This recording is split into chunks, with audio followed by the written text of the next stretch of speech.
मतलब पछतावा नहीं है आपको कि कांग्रेस में वापसी? विचारधारा को सामने रख के मैंने ये निर्णय लिया कि मेरे को फिर कांग्रेस में जाना चाहिए। सतीश पूनिया से आपकी मुलाकात और लोगों ने तार जोड़ दिए कि आप बीजेपी में जाना चाह रहे हैं, इसलिए मिलने के लिए आप उनसे गए। बीजेपी में शामिल मैं तो कभी सोच भी नहीं सकता। आपको लग रहा है कि दुष्यंत को कभी माफी देगी हरियाणा की जनता? कर्म तो ऐसे नहीं किए। आप ही की पार्टी के विधायक ये कह रहे हैं कि जिन्होंने 10 साल सत्ता की मलाई खाई बीजेपी में रहकर, वो आज यहाँ कांग्रेस में आ गए हैं। मेरी मलाई का जरूर इन्वेस्टिगेशन किया जाए। एक बार हुआ, 2 बार हुआ, बार बार आपको ही टारगेट करना, आपके परिवार को टारगेट करना। परिवार को जिस दिन टारगेट कर लेंगे ना, जमीन पे आ जाएंगे। यात्रा कर रहे हो, इतना सारा खर्चा लगेगा, तो वो पैसा कहाँ से आएगा? किसी ने 5 लाख, किसी ने 2 लाख, किसी ने 10 लाख रुपया कहा कि हम मदद करेंगे। हुड्डा साहब यात्रा में नहीं चले। मैं हुड्डा एक उम्र के हूँ, मेरे पाँव तो ठीक काम करते हैं। अब उनके पाँव में कुछ अगर भी आपके प्रभारी जी आए चंडीगढ़, है ना, कुर्सी पे बात कुछ हुआ था? वो तो छोटे स्तर की बातें हैं। बार बार हुड्डा साहब करवा रहे हैं क्या? ये तो आप देखो। भूपेंद्र सिंह हुड्डा और आपका परिवार या आपका प्यार कितना गहरा है, इसको लेकर भी अक्सर बातें होती हैं। राजनीति में दुश्मनी नहीं करता। हरियाणा कांग्रेस को चौधरी साहब कैसे देख रहे हैं आप? गुटबाजी की इतनी बड़ी समस्या है। गुटबाजी नहीं होती है। या हाल ही में संजय दत्त जब चंडीगढ़ पहुंचे तो कुमारी शैलजा ने स्टेज से खड़े होके उनके सामने ये बात बताई है कि भाई नेताओं की जो लड़ाई है वो तो है ही, और इस बीच जो कार्यकर्ता है वो भी एक दूसरे को नमस्ते नहीं करते हैं। कि जब 12 साल संगठन नहीं होगा तो किसी के आदमी हैं वो। नए प्रभारी संजय दत्त साहब, क्या लग रहा है कुछ कर पाएंगे? वाकई में नेताओं को एक कर पाएंगे, कांग्रेस को मजबूत कर पाएंगे? फॉर्मूला तो मुझे पता नहीं। चौधरी वीरेंद्र को कभी हम सीएम बनते देखेंगे हरियाणा के? नहीं, समय मिलेगा नहीं मिलेगा, क्योंकि उम्र की भी बात है ना। नमस्कार, आप सभी का बहुत बहुत स्वागत है। द प्रतिमा दत्ता पॉडकास्ट देख रहे हैं आप, और आज की इस पॉलिटिकल पॉडकास्ट में एक बहुत ही सीनियर नेता से हम आपकी मुलाकात करवाने जा रहे हैं, जिनका सपना चीफ मिनिस्टर बनने का भी था। बहरहाल वो सपना तो आज तक पूरा नहीं हो पाया है सर छोटू राम के नाते। राजनीति में एक बहुत लंबा अनुभव है और अभी फिलहाल कांग्रेस पार्टी में हैं। कांग्रेस पार्टी में इसलिए आए बीजेपी को छोड़ के क्योंकि उनका ये मानना है कि बीजेपी मर्यादित राजनीति नहीं करती है। ऐसे में कांग्रेस में आने के बाद कितनी चुनौतियां हैं, क्या लग रहा है कांग्रेस कभी कमबैक कर पाएगी, और अपनी तमाम परेशानियों को, अपनी तमाम खामियों पर कैसे काम करके कांग्रेस पार्टी आगे मजबूती से हरियाणा में फिर से चुनाव लड़ पाएगी या फिर एक साथ देखने को मिलेगी?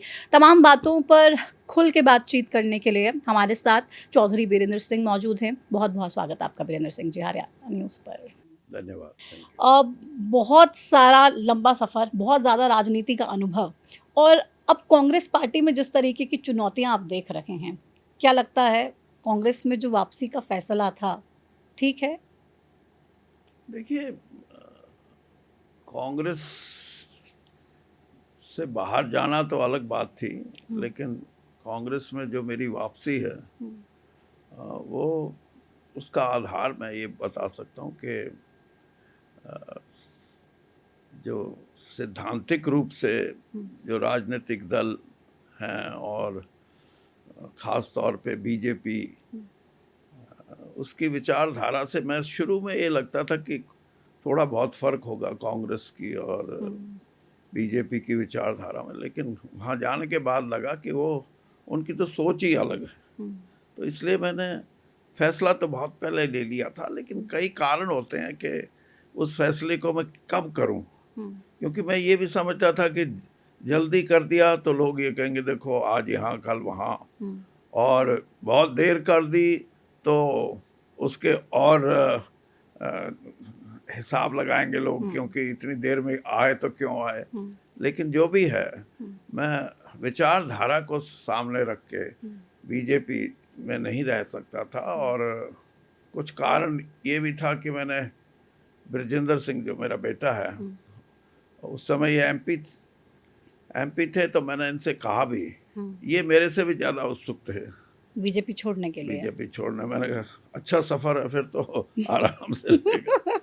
तो ये फैसला हमने लिया, और फिर कांग्रेस पार्टी के बारे में कोई ये विचार रखे कि कांग्रेस पार्टी कमज़ोर है या बहुत मजबूत है, मैं ये नहीं मानता। आज देश की सबसे पुरानी पार्टी है और उसका अपना इतिहास है और उसकी अपनी सोच भी है, तो ऊपर नीचे तो हो जाता है, लेकिन पैन इंडिया कैरेक्टर अगर किसी राजनीतिक दल का है, बेशक आज बीजेपी के लोग ये कहें कि हमने दुनिया की सबसे बड़ी पार्टी है, 20 करोड़ लोग हमारे को मेंबर हैं, वो हमारे साथ जुड़े हुए, लेकिन इनके 20 करोड़ का गणित मैं जानता हूँ। ये सिर्फ मोबाइल पे मिस कॉल देने से आप कितनी संख्या बढ़ा सकते हो। तो कांग्रेस ठीक है, आज कई चुनौतियां हैं कांग्रेस पार्टी के सामने भी, और कांग्रेस पार्टी के सामने तो देश के सामने भी है। मतलब पछतावा नहीं है आपको कि कांग्रेस में नहीं, वापसी पछतावा क्या, मैं इसलिए कह रहा हूँ कि मैं एक राजनीतिक आदमी हूँ। मुझे ये नहीं था कि कौन सी पार्टी जीतेगी कौन सी हारेगी, और अगर मेरा सही राजनीतिक आंकलन था तो मुझे ये भी लगता था कि बीजेपी फिर आएगी। अच्छा। हाँ, क्योंकि लोगों को तो आपके बारे में तो ये खास तौर पे कहा जाता है कि आपको चुनाव से पहले ही पता चल जाता है कि हवा किस तरफ भाग रही है, सरकार किसकी आने ना वाली है, ना इसलिए आपने भांप लिया कि कांग्रेस की सरकार नहीं, आएगी तो मैं कांग्रेस में आ जाता हूँ। नहीं, ऐसा नहीं था। मैं तो बीजेपी का कारण आपको मैं, वैसे तो बहुत बार ये बात हो चुकी है कि मुझे मेरे जो आत्मसम्मान को ठेस पहुंची थी जब मुझे प्रधानमंत्री जी की तरफ से पत्र आया, उनका फ़ोन आया कि हम आपको कैबिनेट में ले रहे हैं, और जो एक लेटर जाता है कैबिनेट सेक्रेटरी से on behalf of prime minister राष्ट्रपति जी को, वो चिट्ठी भी मुझे मिली और समय भी निर्धारित हुआ, और ये भी कहा गया कि 3 दिन के अंदर हम ओथ कराएंगे, और भी मिनिस्टर हैं, तो आप शहर नहीं छोड़ोगे, दिल्ली नहीं छोड़ोगे। तो उसकी जिस दिन ये शपथ ग्रहण था उसके 5 बजे का समय था, 11:30 बजे मुझे फ़ोन मिलता है कि हज़ारों आदमी मेरे निवास स्थान पे यहाँ दिल्ली में 84 नंबर मेरा लोधी एस्टेट में घर था, वहाँ तैयारी कर रहे कोई जश्न मनाने की। तो उससे मुझे बहुत आघात लगा, और मैं विचारधारा के रूप में नहीं छोड़ी मैंने ये सोचा कि मैं जिस पार्टी में 42 साल हूँ और अनेक ऐसी परिस्थितियों में, अब आप यही कहेंगे कि आपने अंदाज़ा मैं ये नहीं लगाया। मैं आपको बताता हूँ कि इन अपने एक मेरे अंदर जो ये बात थी कि कहीं ना कहीं मुझे इस बात का दुख हुआ है, तब मैंने ये फैसला किया कि मैं कांग्रेस छोड़ूंगा। और उसके बाद भी मैं श्रीमती सोनिया गांधी जी से मिल के गया हूँ और उनको बोल के गया हूँ।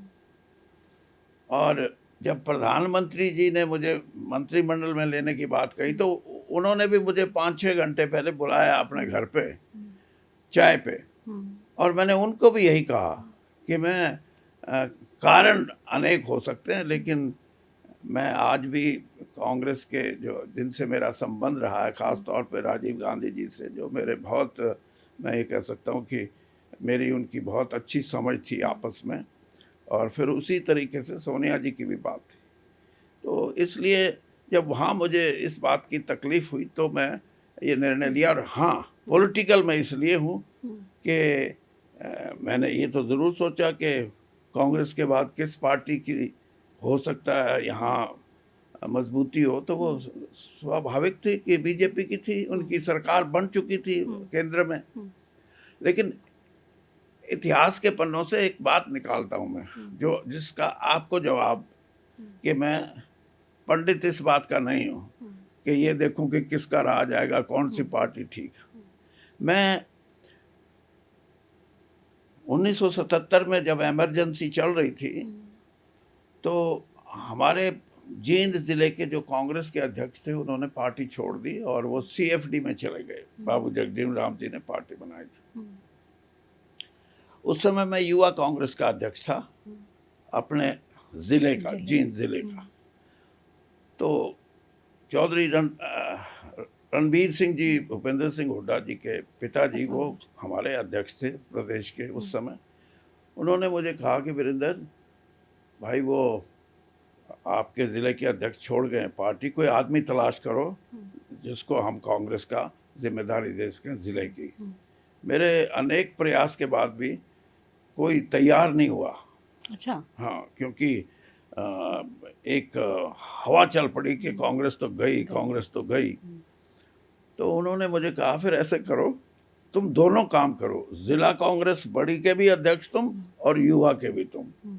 तो मैं तो उन परिस्थितियों में ये जानते हुए कि सब कुछ अब नहीं है उतना सुखद जितना कि कांग्रेस में हमेशा रहा है, तो मैं तो उस तरीके से भी कांग्रेस के साथ रहा हूँ। तो मेरे मन में ये कभी बात थी नहीं। लेकिन ये सही है कि बीजेपी मैंने क्यों छोड़ी, वो विचारधारा की बात थी। बल्कि जिस दिन मैंने बीजेपी छोड़ के बहुत खड़गे जी हमारे अध्यक्ष और सभी बैठे थे, तो उस कार्यक्रम में बहुतों ने कहा कि घर वापसी। कुछ पत्रकार साथियों ने भी यही शब्दों का इस्तेमाल किया। मैंने कहा नहीं, घर वापसी नहीं। वैचारिक रूप से मैं बीजेपी को गलत मानता था, इसलिए विचारधारा को सामने रख के मैंने ये निर्णय लिया कि मेरे को फिर कांग्रेस में जाना चाहिए। लेकिन अभी बहुत बड़ी चर्चा चली, हाल फिलहाल में आप सतीश पूनिया जी से मिले और लोगों ने बात बना दी कि भाई चौधरी वीरेंद्र पूरी कोशिश कर रहे हैं कि बीजेपी फिर से वापस ले ले।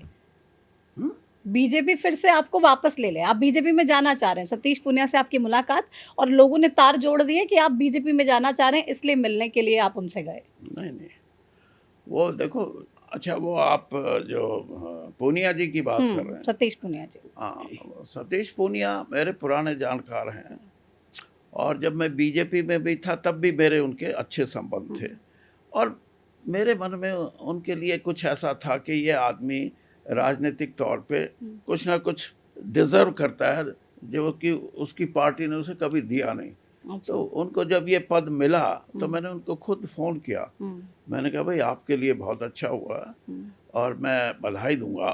तो कहने लगा कि जी मैं तो आपके घर आके ही आपसे आशीर्वाद लूँगा। तो वो जो हमारे बीच की सोच थी कि मैं बधाई दूं और वो आशीर्वाद लें, तो मैंने यही कहा कि आशीर्वाद देना अच्छा है मेरे लिए आपको, और वहीं आके दूंगा और बधाई भी दे दूंगा। तो उसको अब अगर पत्रकारिता में उसको यूं ही प्रोजेक्ट किया जाए तो वो कोई खबर नहीं बनती। खबर तो यही बनती है कि क्या बात थी। मैं तो ये कहता हूँ कि इस पार्टी से मेरे पास शब्द नहीं है, मैं इसलिए बुरा शब्द तो नहीं बोलना चाहता। इस पार्टी से मैं तो ये समझता हूँ कि मर्यादित राजनीति से इस पार्टी का कोई संबंध नहीं है और अगर मैं मर्यादित नहीं हूँ तो उसमें जा सकता हूँ और मेरे अंदर कुछ मर्यादा है, कुछ मूल्य हैं राजनीति के, कुछ नैतिकता है, तो मैं तो कभी सोच भी नहीं सकता। अच्छा, बीजेपी में फिर से जाने की सोच भी नहीं सकते, सोच भी नहीं सकता। चौधरी साहब ऐसा क्या हुआ कि मतलब इतने ज़्यादा आहत हैं आप कह रहे हैं कि जो मर्यादित लोग हैं वो भारतीय जनता पार्टी में रह ही नहीं सकते। ऐसा कौन सा सबसे गलत अनुभव रहा आपका भारतीय जनता पार्टी में रहने का कि आपने कानों को हाथ लगा लिया कि दोबारा इस पार्टी में नहीं? अनुभव की बात नहीं है, बात यह है कि इनकी सोच क्या है। क्या सोच है? तो कहते हैं हम तो भाई सबसे बड़े देश प्रेमी हैं। देश प्रेमी नहीं है, मुसीबत इस बात की है, नहीं है देश प्रेमी, सवाल ही पैदा नहीं होता। वो अपने आप से भी प्रेम नहीं करते, देश से क्या करेंगे। अपने बच्चों से प्रेम नहीं करते, देश से क्या करेंगे। उनकी राजनीति सिर्फ ये है कि इस देश के 8-10% लोग जो साधन संपन्नता में भी बहुत ऊपर हैं और जो इस देश के राजनीतिक ढांचे को भी पकड़ना चाहते हैं, कब्जे में लेना चाहते हैं, वो धर्म का सहारा लेके सत्ता में आए हैं और सत्ता में बैठ के सत्ता को स्थायी रूप से कैसे अपने साथ रखें, उसमें धन का सहारा लेके सभी मर्यादित भाषाओं का मैं ये कहता हूँ कि उन्होंने उल्लंघन किया है। एक नहीं, मैं 20 बातें बता सकता हूँ जिससे ये लगेगा कि ये पॉलिटिकल प्रजातंत्र में ये सिस्टम नहीं चल सकता। धर्म के नाम की बात करें आप, जहाँ धर्म नहीं चलता वहाँ जातिवाद की बात करें, कितनी ऐसी बातें हैं। इलेक्शन कमीशन क्या है आज बताइए, SIR क्या है आज, ये यानी ये कहाँ के नॉर्म्स हैं कि आप एक लेजिस्लेशन पास करते हो कि जो बाहरी लोग हैं उनको हम बाहर निकालेंगे, लेकिन जब आपको याद होगा पिछला जो इलेक्शन था आसाम के अंदर उस चीज़ को रोक दिया। क्यों रोका? क्योंकि उनको उस वक्त वो बात सूट नहीं करती थी। तो मेरा मेरा कहने से मतलब ये है कि कहीं तो रुको। अब पार्टियों को तोड़ने का, पहले तो पार्टियां तोड़ने का उनका तरीका अलग था, जो क्षेत्रीय दल थे, छोटी पार्टियां थी, कि उनके साथ अलायंस करो और फिर अलायंस में वो करो जो नीतीश कुमार जी के साथ किया। कितने ऐसे नीतीश कुमार बताऊं मैं आपको, हरियाणा में जेजेपी के साथ क्या किया, मैं कई बार बोलता हूँ। और तो आपको दुख लगता है कि जेजेपी जो बिल्कुल खत्म हो गई फिलहाल हरियाणा में, दुष्यंत चौटाला का ये हाल हो गया? देखिए, बात ये है कि उनकी राजनीति एक तो ये थी कि उन्होंने बड़ी पार्टी को दो पार्टियों में बांट दिया, लेकिन लोगों की नज़रों में उनका ये फैसला कि हम अलग हैं कुछ समय के लिए ठीक लगा, और ठीक लगने पे उनका ये स्लोगन था, ये नारा था कि आप हमारे को मदद करें, हम बीजेपी को जमुना पार फेंक के आएंगे। अब उस नारे की वजह से लोगों ने उनको समर्थन दिया। और मैं खास तौर पे आपको कहूँगा जो सेंट्रल हरियाणा है, जिसमें हिसार के कुछ क्षेत्र हैं, कुछ जींद का तो पूरा ही क्षेत्र है, कुछ कैथल का इलाका, ये ऐसे इलाके हैं जहाँ से उनको लोगों ने ये कहा कि हाँ भाई, क्योंकि लोग तो आज भी, ये मेरी बात नोट करके रखना, आज भी बीजेपी के पास 10-15% से ज़्यादा वोट नहीं है, आज भी। और उस वक्त सत्ता में थे लेकिन वोट नहीं थी। लेकिन उनका जीतना और जेजेपी के जीतने का अलग अलग स्लोगन थे, अलग अलग नारे थे। उनको तो मोदी जी का सहारा था, बीजेपी को, और ये कहते थे हम इनको बाहर फेंकेंगे। लोगों के मन में था ये लड़ाई लड़ेंगे, ये देवीलाल का परिवार है। लेकिन लड़ाई की जगह उन्होंने मलाई पसंद की, और मलाई की वजह से जो आपने पूछा कि आज क्या पोजीशन है, वैसे तो हमारा जो समाज है वो बड़ा गजब का है। मैं आपको सही बताता हूँ कि ये दयावान भी हो जाते हैं कितने। अच्छा है, कोई कुछ भी कर ले माफ कर देते हैं हरियाणा वाले। लेकिन अभी तक मुझे नहीं लगता कि इनके इस चलन से, क्योंकि करप्शन, भ्रष्टाचार का मतलब सिर्फ पैसे का नहीं, ये पॉलिटिकल भ्रष्टाचार था जो इन्होंने किया, कि लोगों से वोट ली संघर्ष करने के लिए और उसका उल्टा किया। तो मैं इससे पैसे से बड़ा भ्रष्टाचार का रूप देखता हूँ, जिसको राजनीतिक भ्रष्टाचार मैं बोल सकता हूँ। आपको लग रहा है कि दुष्यंत को कभी माफी देगी हरियाणा की जनता? देखो, अब कर्म तो ऐसे नहीं किए, लेकिन फिर भी वही बात है कि अगर दुष्यंत लड़ने की इच्छा रखता तो आज वो हरियाणा में उसका एक स्थान होता। उसने वो खो लिया। और कई बार ऐसा होता है कि आपने क्रिकेट वगैरह के मैचेस देखे होंगे, मैं बहुत स्पोर्ट्स का बहुत कीन स्पोर्ट्स पर्सन हूँ मैं। कई बार आदमी की फर्स्ट परफॉर्मेंस जो होती है उस पर कोचेस वगैरह यकीन करना छोड़ देते हैं। दूसरी बार भी कोशिश की जाती है, लेकिन उनका पहला इंप्रेशन ये होता है अब तुम कितनी कोशिश करो ये दोबारा टीम में खेलने लायक नहीं है। तो लोगों की तो आज के दिन ये सोच। आपने बीच में जिक्र किया कि दुष्यंत ने मलाई खाई और लोगों को बहुत ही अफसोस हुआ कि भाई हमारा साथ नहीं दिया जब हमें चाहिए था कि भाई दुष्यंत हमारी आवाज़ को उठाए। और ये मलाई वाला शब्द ना आजकल हरियाणा कांग्रेस में खूब चल रहा है, और आपके परिवार को, आपको लेकर भी लगातार आप ही की पार्टी के विधायक ये कह रहे हैं कि जिन्होंने 10 साल सत्ता की मलाई खाई बीजेपी में रहकर, वो आज यहाँ कांग्रेस में आ गए हैं, अलग अलग तरीके की बातें कर रहे हैं। गोकुल सेतिया को इतनी प्रॉब्लम चौधरी बीरेंद्र सिंह के परिवार से क्यों हो रही है? नहीं, वो तो ऐसा है कि गोकुल सेतिया हों या जयप्रकाश हों या एक दो और भी हों, उनको मैं कसूरवार नहीं मानता। उनसे कहलवाया जाता है। दूसरी बात मैं ये कहूँगा कि मेरी मलाई का ज़रूर इन्वेस्टिगेशन किया जाए कि मैंने अगर मलाई, मैंने या मेरे बेटे ने या मेरी धर्मपत्नी ने कोई 54 साल की तो मेरी राजनीति हो गई, और उससे पहले मेरे पिताजी भी मिनिस्टर भी रहे और रहे। मैंने 12.5 एकड़ ज़मीन बेची है, 2.5 एकड़ खरीदी है।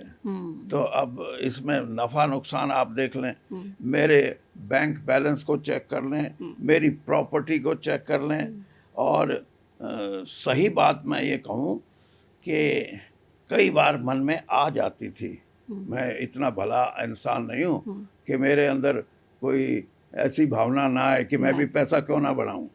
लेकिन कुछ मान्यताएं जैसे मैंने बताई, अब इनको ये कौन समझाए कि किस परिवार के बारे में ये मलाई की बात करते हैं। एक समय था, छोटू राम जी के देहांत के बाद, मैं आपको एक प्रमाणित बात बताता हूँ, इसलिए हमारे रोहतक ज़िले में दलाल गोत्र, बहुत बड़ा गोत्र है जाटों का, वहाँ आसौदा गांव में हाई स्कूल बनाने का निर्णय किया गांव के लोगों ने, और फैसला ये किया कि लेडी छोटू राम को, छोटू राम जी की धर्मपत्नी मेरी नानी, वो जिंदा थी, कि उनसे हम आधारशिला रखवाएंगे। और वो पढ़ी लिखी नहीं थी, लेकिन उनके मन में था, भाई मेरे को बुलाया, कितने पैसे दूं मैं। तो और जो घर में लोग थे उन्होंने कहा कि ये बात है 1954 की। अच्छा।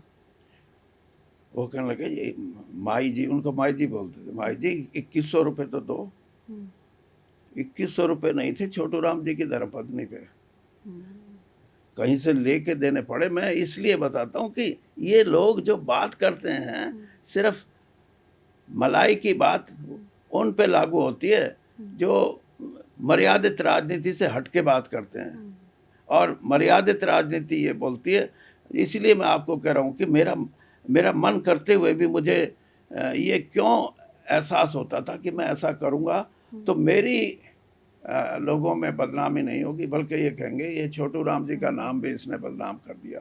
तो इसलिए मेहरबानी करके इतनी ज़रूर मर्यादित बात रखें कि कुछ ना कुछ तो कोई ना कोई ऐसी मान्यताएं हैं जिनको निभाना चाहिए राजनीति में। मैंने निभाई है वो, कम से कम मैं ये बोल सकता हूँ आपको कि पैसे के लालच से मैं हमेशा दूर रहा हूँ। और आप ये भी बोल सकती हैं, मैं 2 बार महाराष्ट्र की टिकट बांटने की कमेटी का, एक बार अध्यक्ष रहा हूँ, एक बार ऑब्जर्वर रहा हूँ। और वहाँ टिकट बांटने पे लोग बैग में पैसे नहीं लेके आते हैं, ट्रंक में लेके आने पड़ते हैं, इतने पैसे दे सकते हैं। लेकिन तो आपको कभी भी कोई लालच नहीं हुआ? सवाल ही पैदा नहीं होता। और मैं लालच भी इसलिए, मेरे को ये भी इल्म है कि ईमानदार रहना भी कोई आपके लिए बहुत बड़ी दौलत है। हमने अब 90 चुनाव क्षेत्रों की यात्रा की, बृजेंद्र सिंह ने, मैं तो उसका मैनेजर था, क्योंकि 40-50 साल मेरे राजनीतिक जीवन में बहुत से लोग मेरे साथी जुड़े हुए। उसको लेके भी लोगों ने बहुत सवाल उठाए कि भाई इतनी बड़ी यात्रा कर रहे हो, इतना सारा खर्चा लगेगा, तो वो पैसा कहाँ से आएगा या कहाँ से आया? वही बताता हूँ मैं आपको, वही बताता हूँ कि मेरे कुछ 10-20 लोगों ने, तो किसी ने 5 लाख, किसी ने 2 लाख, किसी ने 10 लाख रुपया कहा कि हम मदद करेंगे। वो हमारे बजट का 1.5 और 2 करोड़ का एक बजट था, जो साथियों ने आके बताया कि we are ready and whenever you need we will make the payment। दूसरी तरफ हरियाणा के बहुत बड़े हमारे कांग्रेस के नेता, उन्होंने कहा कि यार वीरेंद्र सिंह को ये खिलाओ कि इस पे 10-15 करोड़ रुपए का खर्चा आएगा, 90 के 90 कॉन्स्टिट्यूंसियों में, और 2 दिन हर कॉन्स्टिट्यूंसी में लगाते हैं, 6-7 महीने लगेंगे, कहाँ से पैसा ले। उनको भी ये पता था। हालांकि ये कौन नेता थे? अब नेता तो आपको भी पता है। तो मैंने फिर उस साथी ने मुझे भी बताया कि भाई ऐसे ऐसे बात हो रही थी। तो मैंने कहा भाई ठीक है, उसको बोल दो, वो दे देगा, उसमें तो बहुत होगा। तो खैर वो तो मजाक की बात थी, लेकिन उसका संदेशा मुझे मिला कि अब 15-20 दिन हो गए, ही शुड विड्रॉ, चलेगा नहीं चलेगा है, नहीं। 90 के 90 में नहीं जा सकते। तब तक हम 6 कॉन्स्टिट्यूंसियों में गए थे। आप, मैं इस बात का मैं इसलिए कह रहा हूँ कि ईमानदारी भी एक बहुत बड़ी दौलत है। ईमानदारी में 2 चीज़ें मिलती हैं आपको, सत्ता में रहो या राजनीति में आप लोगों की लड़ाई लड़ो, लोग जुड़ते हैं, वो धन से भी ज़्यादा बलवान होते हैं। और जहाँ जहाँ भी हम गए, एक भी 90 के 90 चुनाव क्षेत्रों में हमारे को ना तो रुकने का पैसा देना पड़ा किसी धर्मशाला में, किसी बैंक्वेट हॉल में, ना रात के डिनर का देना पड़ा, ना सुबह के ब्रेकफास्ट का देना पड़ा, और ना लंच का देना तो पड़ा। टोटल खर्चा कितना लगा इस पूरी यात्रा में? हाँ? टोटल कितना पैसा खर्च हुआ यात्रा में? हुआ होगा मेरे ख्याल में अगर ये सारा कैलकुलेट किया मतलब जाए बिना, मतलब तो आपकी जेब से कितना लगा? हमारी जेब से तो मैं बताता हूँ ना, हमने गाड़ियाँ चलती थी हमारी 3-4, उसमें बस भी थी, उसमें 2-3 एडवर्टाइजमेंट की गाड़ी थी, एक गाड़ी आगे थी, वो हमने खरीदी, अब भी है वो। अच्छा, अभी बेची इसलिए नहीं कि बहुत कार्यक्रम करने। दोबारा कुछ करना पड़ सकता। और उसके साथ साथ उनका पेट्रोल डीजल का खर्चा भी था। फिर जितना सेंट्रली एडवर्टाइज बातें थी, वो सारे के सारा हमारा काम था। पोस्टर्स का, बैनर्स का, प्रेस का, सोशल मीडिया का, ये सारा जो खर्चा है, ये हमारी तरफ से होता था। हम वो भी करते थे, लेकिन हम उनको बोलते नहीं थे। हम तो वो सिर्फ ये थे कि भाई कई जगह तो 3-3 लोग कहते थे डिनर हम देंगे, डिनर। हम उनको ये बोलते तुम एक डिनर दे दो, 2 रास्ते में कोई सेब केले खिला देना रास्ते में, कोई जलपान करा हाँ। देना। तो ये मैं इसलिए कह रहा हूँ कि ये भी ताकत है। और जिन लोगों को ये है, वो खुद राजनीतिक तौर पे सोचें कि सारी दुनिया वैसी नहीं होती जैसे वो सोचते हैं। लेकिन ऐसा क्यों है? मतलब एक बार हुआ, 2 बार हुआ, बार-बार आपको ही टारगेट करना, आपके परिवार को टारगेट करना। अब क्या कोई ज़ाती दुश्मनी है आपकी गोकुल सेतिया परिवार से? को जिस दिन टारगेट कर लेंगे ना, जमीन पे आ जाएंगे। यही बात, वो इस बात में भी होशियार हैं कि परिवार की लीनेज पे आ जाएंगे तो लोगों में फिर दूसरी बात जाएगी। और मैं इसलिए कहता मतलब हूँ सर छोटू राम का नाम नहीं ले रहे? हाँ? सर छोटू राम का नाम नहीं ले सकते, बस आपका और ब्रजेंद्र सिंह का तो ले ही रहे ना। मैं वही कह रहा हूँ ना, वो इसीलिए रहना कि हम तो वी आर इन पॉलिटिक्स, हम तो उनके सामने खड़े हैं, और किसी को हम अच्छे लगते हैं, किसी को नहीं लगते। तो लेकिन मैं तो रिएक्ट नहीं करता। ये तो आपसे मैंने इसलिए कहा है कि कुछ तो मान्यताएं हैं जो हम निभा रहे हैं। नहीं, लेकिन क्योंकि लोगों के मन में भी सवाल आता है ना कि भाई ऐसा क्या हो गया, बार-बार आप लोगों को टारगेट करना या कुछ बोलना। अभी आपके प्रभारी जी आए चंडीगढ़, है ना? उस कार्यक्रम में भी कुर्सी विवाद कुछ हुआ था, क्या हुआ था उस कार्यक्रम में? कौन से? जब संजय दत्त आए चंडीगढ़ में, आप एक कार्यक्रम में गए थे जहाँ पे? वो कुछ नहीं, वो तो छोटे स्तर की बातें हैं। उसको क्या पता जो ये बात करते हैं। उनके नाना थे उस टाइम जब मैं पार्टी अध्यक्ष था, और मैं एक बार नहीं 2 बार प्रदेश अध्यक्ष था कांग्रेस का, और मैं 4 राज्यों का महामंत्री रहा हूँ, ऑल इंडिया का। 7 राज्यों में मैंने टिकटें बांटी हैं, और हरियाणा में 9 साल मंत्री रहा। अब 4.5-5 साल बीजेपी का भी केंद्रीय मंत्रिमंडल में कैबिनेट मिनिस्टर था। तो ये तो पॉलिटिकल बात है, और कईयों की आदत पड़ जाती है ना नुक्ताचीनी करने की। तो नुक्ताचीनी जो करवाते हैं वो रिकॉर्ड दे देते हैं कि भाई ये ऐसे बोलना है, ये रिकॉर्ड है, इसको बजाना है, आपको कैसे बजाना है। तो ये बार-बार हुड्डा साहब करवा रहे हैं क्या? ये तो आप देखो। अब पत्रकारिता का मतलब ये थोड़ा है कि सारी बातें मैं ही बताऊं।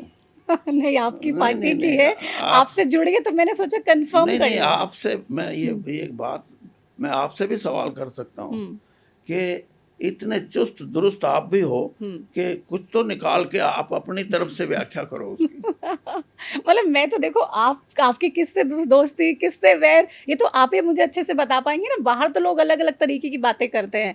भूपेंद्र सिंह हुड्डा और आपका परिवार या आपका प्यार कितना गहरा है इसको लेकर भी अक्सर बातें होती हैं। पारिवारिक रिश्ते भले ही हों लेकिन बावजूद इसकी जो खटास खटास है मन में उसको नहीं नहीं, लेके भी अक्सर देखो सवाल बात उठाए जाते हैं। आप भूपेंद्र सिंह हुड्डा की मेरी बात नहीं है। मैं किसी राजनीति में दुश्मनी नहीं करता। जो आदमी मेरे बारे में या ब्रजेंद्र के बारे में वो मलाई की बात करते हैं ना, वो नहीं, वो जो दूसरे वाले ये बॉस, नहीं, ऊपर वाले। हाँ, इनसे कभी पूछना कि आपको मेंबर पार्लियामेंट की टिकट कांग्रेस की किसने दिलवाई थी, और दिलवाई नहीं थी। मैंने जो जो कभी कांग्रेस में होता नहीं, मैंने ये कह के कि टिकट इनको मिलनी चाहिए। अच्छा। हाँ, और तो ये जो आपका जो मलाई वाला हुड्डा कभी है मलाई वलाई की बात नहीं करता। अच्छा। हाँ, तो वो फिर भी जेपी साहब, अब जो भी साहब हैं, साहब जो हैं उन साहब से ही पूछना कभी। और इसीलिए कहता हूँ कि छोटा, अगर आप छोटी बात करोगे तो लोग भी समझ जाते हैं कि ये छोटी बात कर सकता है, बड़ी बात का ये नहीं है। नहीं। और ईमानदारी की बातें ये हैं कि ये पार्लियामेंट का इलेक्शन था, ब्रजेंद्र सिंह सिटिंग एमपी था और अकेला सारे बीजेपी में 303 लोगों में अकेला ऐसा सांसद था जो छोड़ के बीजेपी में। और आपको मैं बता रहा हूँ, मनोहर लाल जी मुझे फोन करते रहे कि भाई आपकी टिकट तो पक्की है, ब्रजेंद्र को बोल दो। मेरे को पता था कि टिकट तो इनको देनी है, लेकिन हम उस पार्टी में नहीं रहना चाहते थे। मैंने मनोहर लाल जी से ये कहा कि वो तो 2 घंटे पहले ज्वाइन करने चला गया। वो कहने लगे आप क्यों नहीं गए? मैंने कहा मेरा नंबर बाद में आएगा।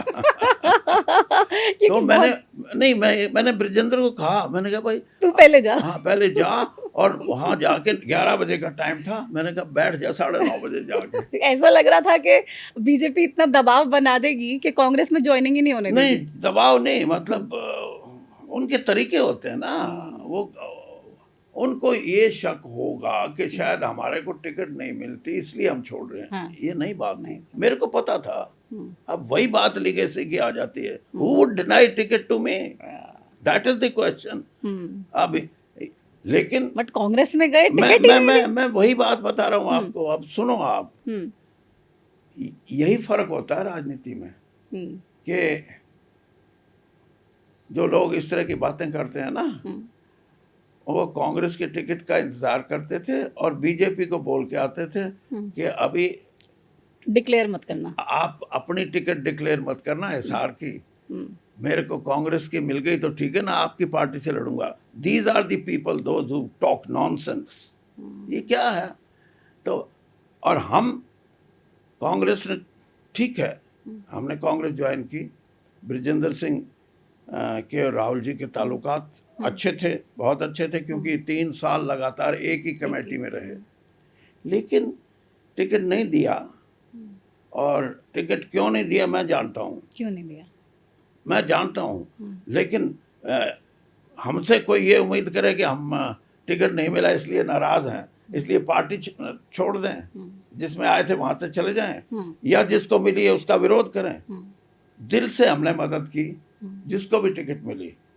और यही राजनीति का है कि आप अगर इस तरह से अपने आप को नहीं राजनीति में चला सकते तो मैं सही कहूँगा कि कहीं ना कहीं प्रजातंत्र में कमज़ोरी आती है इन चीज़ों से।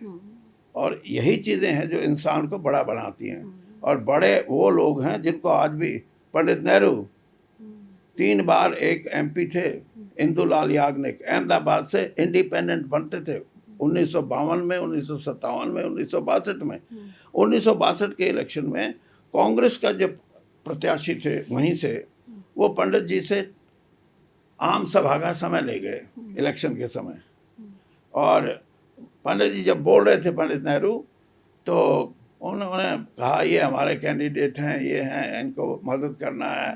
तो उन्होंने स्टेज पे बैठे किसी से पूछ लिया यहाँ विरोध में कौन है, तो कहने लगे जी इंदुलाल याग्निक।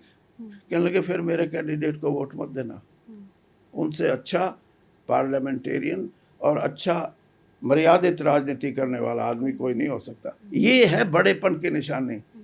यहाँ छोटे हो जाते हैं, यहाँ प्रधानमंत्री जी भी इसी बात पे लगे रहते हैं, कांग्रेस कुछ नहीं, नेहरू कुछ नहीं, इंदिरा कुछ नहीं। अब कहाँ। लेकिन अब हरियाणा कांग्रेस को चौधरी साहब कैसे देख रहे हैं आप? गुटबाजी की इतनी बड़ी समस्या है, वो जस की तस बनी हुई है, क्या कभी खत्म हो पाएगी हरियाणा कांग्रेस की गुटबाजी? गुटबाजी नहीं होती है, ये ऐसे है कि कहीं ना कहीं जो परिस्थिति आज बनी है उसका कारण है 12 साल। मैं तो 12 साल भी नहीं, मैं तो कहता हूँ 17 साल। 17 साल से कांग्रेस का संगठन ना हो, यानी पहले संगठन था, मैं उस पहले संगठन को भी इसलिए नहीं मानता कि वो भी कहीं ना कहीं आके निष्क्रिय था, लेकिन 12 साल से तो संगठन बना ही नहीं। और जब संगठन नहीं होगा तो कांग्रेस की जो लड़ाई है, राजनीतिक लड़ाई, वो कौन लड़ेगा? वो वही लड़ेंगे जो टिकट मांग रहे हैं। उनको टिकट नहीं मिलती तो कांग्रेस ही नहीं। तो इसलिए ये बहुत बड़ी कमज़ोरी रही है कि हम कांग्रेस, आज भी मैं ये बोलता हूँ हरियाणा में कांग्रेस जितनी मजबूत है, वो देश के 5-6 राज्य हैं ऐसे जहाँ कांग्रेस हरियाणा जैसी मजबूत स्थिति में है। और मजबूत होने के बाद 3 बार सरकार नहीं आ रही है, और उससे पहले भी एक बारी तो अलायंस ही था, सारे निर्दलियों की बदौलत सरकार बनी। वही कह रहा हूँ, वो कारण ये है कि ऐसी कांग्रेस, मैंने आपको बताया, आप तो इस बात को कभी मानोगे नहीं ना कि बीजेपी के पास 12 से 15% वोट हैं इस हरियाणा में, और वो भी हम तो उसी वोट को मानेंगे जिसको वोट पड़ रही है, जो सरकार बना रहा है वही तो दिखेगा। एग्जैक्टली। आपको समझना भी चाहिए, सिर्फ दिखते हैं से बात नहीं होती। ये जो दिखता है वो सारा सच नहीं होता, दिखने में तो पैसा भी बंटता है। वो आप ठीक मानते हो क्या उसको? झूठे वादे भी होते हैं, वो आप ठीक मानते हो क्या उनको? वो तो बिल्कुल भी कभी ठीक माने नहीं जा सकते। ऐसा नहीं है। मैं I still hold this view कि आप जो बात कर रही हैं गलत है। दिखता क्या है? दिखता तो मैं तो यहाँ तक कहा था, जो पार्टियां अपना घोषणा पत्र बनाती हैं, जिसकी सरकार बनेगी वो तो दिख ही रहा है ना, वो तो फैक्ट है, that can not be changed. अभी आपने खुद बता दिया, फिर भी आप अपनी भाषा वही बोल रही हो कि कांग्रेस ने भी बहुमत तो नहीं था लेकिन मिलके बना दी। तो वो तो आप उसका तो आपने जिक्र कर दिया, ये मिलके बना रहे। इनका भी तो है ही ना। नहीं फिर भी ये बार बार तो सरकार बना ही रहे ना, आप मिलकर ही बना लेते, आप तो मिलकर भी नहीं बना पाए। आप समझो कि आप जिस गणित की आप बात करते हैं उस गणित से क्या निकलता है। घोषणा पत्र है आपका। अब आपको मैं बताता हूं, भारतीय जनता पार्टी ने हरियाणा में महिलाओं के लिए कहा कि हम आपको 2100 रुपया देंगे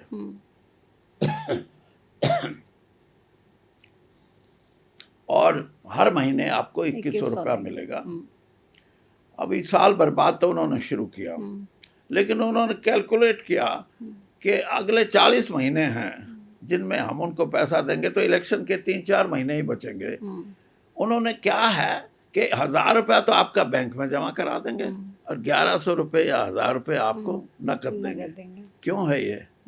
आप कभी इन बातों को लेके, यानी लड़ाई इन बातों की है। वो 40,000 रुपया जो इकट्ठा होएगा वो इलेक्शन से 4 महीने पहले महिलाओं को देंगे। देखो ये इतनी बड़ी रकम कभी मिल सकती है, इसलिए वोट हमारा देना। ये भी करप्शन का सबसे बड़ा उदाहरण है। और बीजेपी, इसीलिए मैं कहता हूँ वो प्रजातंत्र की विशेषताओं में यकीन नहीं रखती। चौधरी साहब वो तो कर रहे हैं क्योंकि उनको सरकार में आना है, उनके अलग अलग एजेंडाज हैं या सपने हैं। अब वो इतनी दूर के सोच रहे हैं कि भाई 29 का चुनाव आएगा, उससे पहले हम ये सारे पैसे इकट्ठे कर लें और फिर बाद में दे दें ताकि बेनिफिट मिले। सेम चीज बिहार में भी हुई। That is my question. आप इस बात को क्यों नहीं इसकी निखेधी करते? नहीं, हमने हर बार ये सवाल बीजेपी से भी पूछा ना, कि आपने तो पहले प्रदेश की सवाल तमाम पूछने की महिलाओं सवाल को पैसे देने की सवाल बात पूछने कही, की बात फिर नहीं। आपने कुछ उसमें आय का कैप लगा दिया, फिर आपने अलग अलग योजनाओं में बदलाव चलो कर दिया। आयकर कैप तो कुछ लगाओ, वो तो देखो किसी भी, लेकिन जिस आदमी को आप ये कहते हो या महिला को कि इनको 2100 रुपया महीना देंगे तो आर्थिक रूप से ये सबल होंगी, उस सबलता पे तो आपने 50% का तो कट लगा दिया। और कट इसलिए लगा दिया कि 40 महीने बाद 40,000 जब इकट्ठा देंगे तो वोट मांगेंगे। तो ये कहाँ की सियासत है? ये बताइए मेरे को। ये सियासत नहीं है। ये मतलब फिर another question is, this is also the new way of corruption.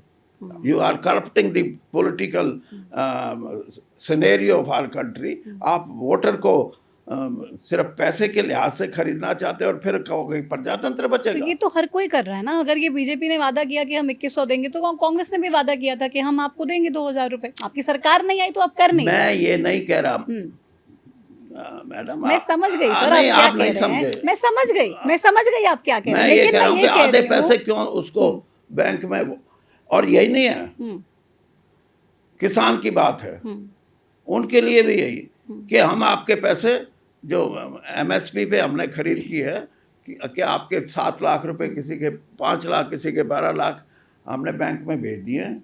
Bank को ये हिदायत है कि आप 1 लाख से ज़्यादा विड्रॉ नहीं कर सकते at one point of time. What is this?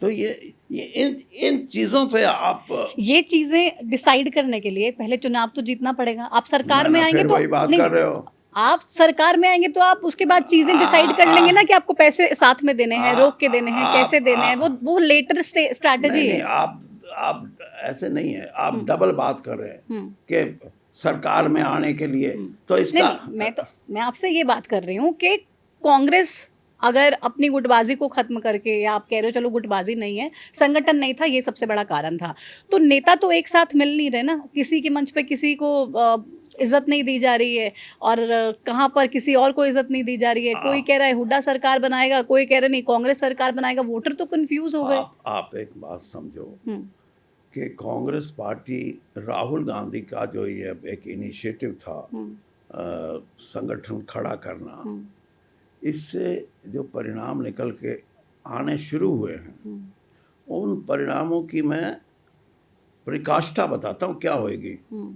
वो ये है कि जब कांग्रेस का कार्यकर्ता लोगों से संपर्क करेगा, ये सद्भाव यात्रा भी उसी का एक हिस्सा है। अब आप ये भी कहोगे तो ये तो कांग्रेस ने रिकॉग्नाइज नहीं किया था, है? आप पूछ लो, ये भी पूछ लो, क्या हर्ज है। नहीं, विजेंद्र जी से भी पूछा था। मैं इसीलिए, जब आपने कहा ना मेरा इतना लंबा राजनीतिक जीवन है, 54 साल से मैं राजनीति में हूँ, आप तो और 20 साल के बाद 54 साल की हो गई, तो इसलिए राजनीतिक जीवन में कुछ बातें हैं जिनको समझने की जरूरत है। छोटी उम्र में समझ लोगे तो ज्यादा अच्छा है। लेकिन आप जो असूलों की बातें कर रहे हैं ना, ये आज की राजनीति में फिट नहीं बैठ रहे, क्योंकि कोई असूलों की राजनीति कर नहीं रहा है। क्यों नहीं बैठती? क्योंकि कोई कर ही नहीं रहा है ना असूलों की राजनीति। ना, ये नहीं है। अब मैं इसीलिए कह रहा हूँ आपको कि अगर 2100 देना तो दो।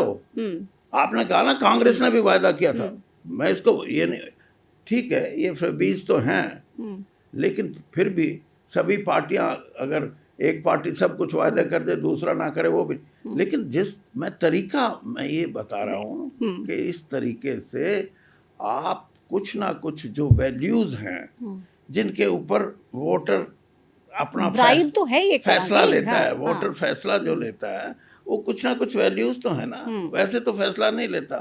और इसलिए आप देखना कि आपका सवाल का जवाब मैं एक दे रहा हूँ कि जब संगठन के माध्यम से लोग जुड़ेंगे, और लोग जुड़ने को तैयार हैं, ये भी मैं बताऊं, ये भी मेरा 54 साल के राजनीतिक जीवन की बता रहा हूँ, लोग कांग्रेस से जुड़ने को तैयार हैं।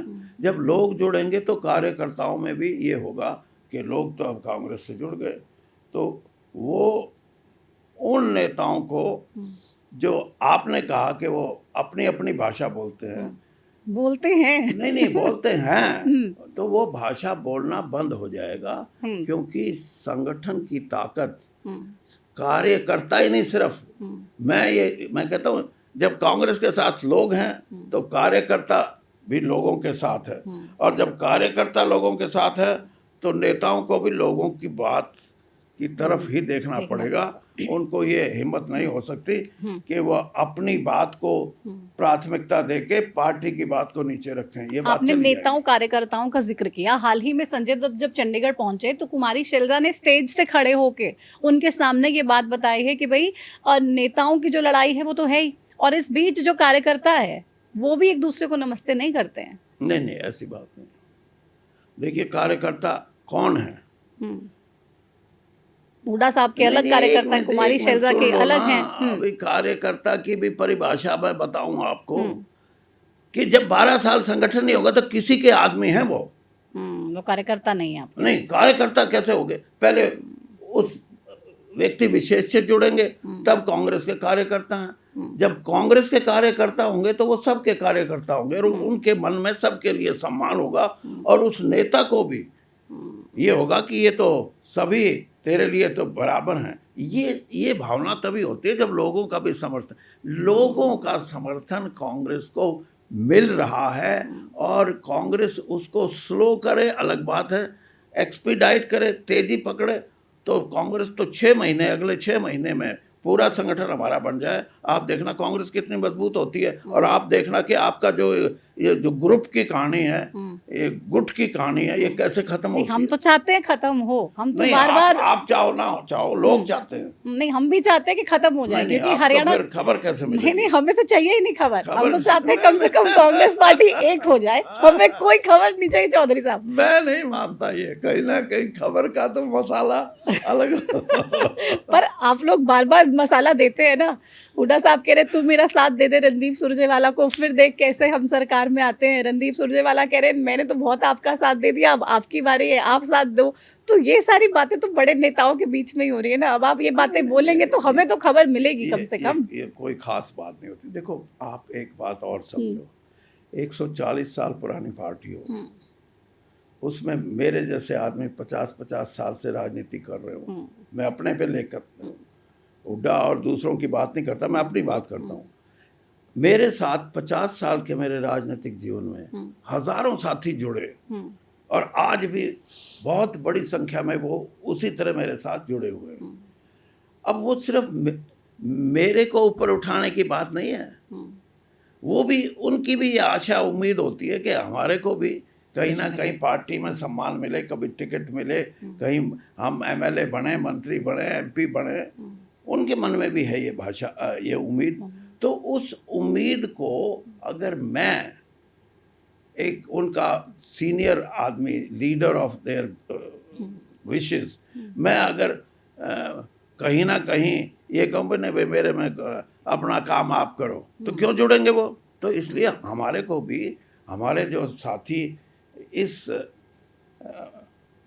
उत्साह के साथ आते हैं, इस उम्मीद के साथ आते हैं कि ये हमारे लिए भी कुछ करेगा, तो उसको आप ग्रुप की संज्ञा दे देते हो, बस इतनी बात है। जब आपके तमाम नेता बड़े बड़े बयान देते हैं एक दूसरे के खिलाफ, वो भी हमारी गलती होती है? नहीं आपकी गलती नहीं, मैं ये कह रहा हूँ कि वो ग्रुप नहीं है, वो अपने अपने साथियों को डिफेंड करने का, उनको उनको not to give them this impression कि तुम तो कुछ नहीं हो, मेरी मदद करते जाओ, नहीं, उनको कि भाई we want to fix you as a important Congress functionary.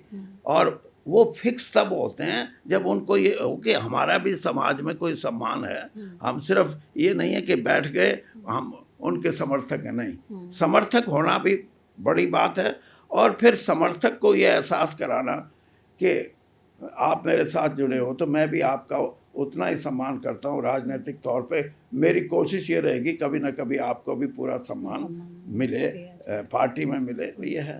तो ये नए प्रभारी संजय दत्त साहब, क्या लग रहा है कुछ कर पाएंगे वाकई में? नेताओं को एक कर पाएंगे, कांग्रेस को मजबूत कर पाएंगे, या फिर हर किसी को कम से कम ये समझा पाएंगे कि कांग्रेस सबसे पहले है? अपने वहम को, अपने अहम को अपने अंदर से निकाल के छोड़ दो, कांग्रेस सबसे पहले, कांग्रेस ही सब कुछ है, ये फॉर्मूला क्या हरियाणा कांग्रेस के नेताओं के दिमाग में फिट हो पाएगा? फॉर्मूला तो मुझे पता नहीं,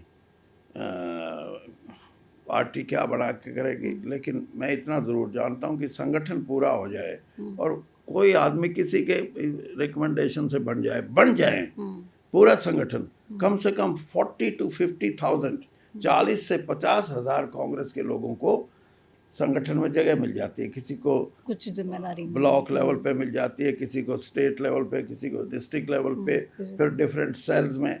तो वो एक बहुत बड़ी ताकत होती है और उस ताकत का इस्तेमाल कांग्रेस लोगों को जोड़ने की प्रक्रिया में तेजी से करे। तो जो आप कह रहे हैं वो फार्मूला यही है, लोग आपके साथ हैं तो सब कुछ ठीक है। वो तो संजय दत्त भी ठीक समझेंगे और वो करा भी देंगे। और लोगों को जुड़ने का सिलसिला इसलिए है कि लोग आज जुड़ना चाहते हैं, इसलिए जुड़ना चाहते हैं। जैसे अभी आप बात कर रहे थे शुरू में कि आज किसी भी ये जो क्षेत्रीय दल हैं इनका है नहीं वो, और लोग फिर लड़े, कौन लड़ाई लड़े, तो लोगों के मन में ये है कि कांग्रेस लड़ सकती है भाजपा के खिलाफ। तो एक तो ये परिस्थिति बनी है, दूसरी परिस्थिति ये भी बनी है कि भाजपा का जो कार्यशैली है वो हरियाणा को सूट नहीं करती। देखो हरियाणा में आप कॉमा फ्लैज करके कुछ नहीं चला सकते, आप दिखते कुछ हो करो कुछ, ये नहीं होता, ये है। और इसका नुकसान भाजपा उठा रही है, उनको नजर नहीं आता क्योंकि सत्ता में किसी को नजर नहीं आता ना। जब कमजोर होते हैं तो सारे आंख दिखा देते हैं। हाँ। लेकिन जब आप पावरफुल हो, आप लगातार सत्ता में हो, तो कोई बोलने के लिए कुछ हिम्मत नहीं यही रखता। बात है।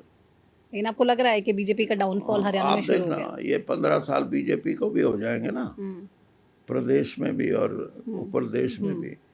तो ये जो आप बात कहते हैं ना, परिवारवाद, बेटा बेटी, ये लीगेसी की बात, इसका दादा ये, इसका बाप ये था, इसकी माँ ये थी, ये सारी उम्र क्या आएंगे कि उनके बच्चे भी 21 साल पार कर जाएंगे।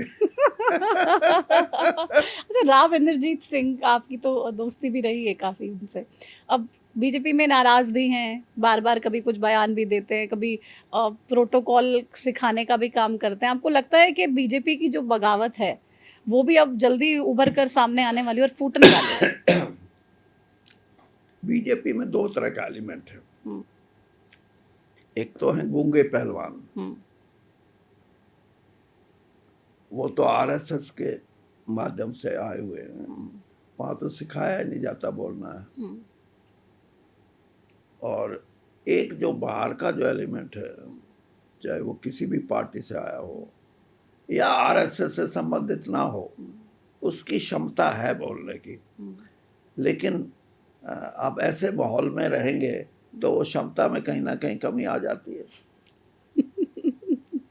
हाँ, अब इंद्रजीत को और मेरे को, हम मंत्री हों मोदी जी की कैबिनेट के, और हमारे को कहें सामने जाके बैठो, और ऊपर जो 4 बैठे हैं स्टेज पे उनमें हम किसी को जानते ना हो, भाई ये हैं कौन, तो इंद्रजीत कहता है मेरे को भी नहीं पता कौन है, बैठ जा आगे।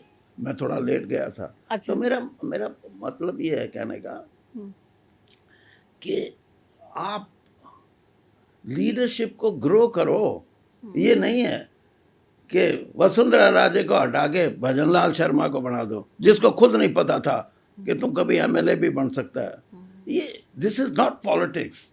आप, इसका मतलब ये है कि आप कहीं ना कहीं जो राजनीति में एक मैच्योरिटी होती है और जिससे सारा समाज परिवर्तित होता है, उसको हर रोज टीचर नहीं बदलना पड़ता।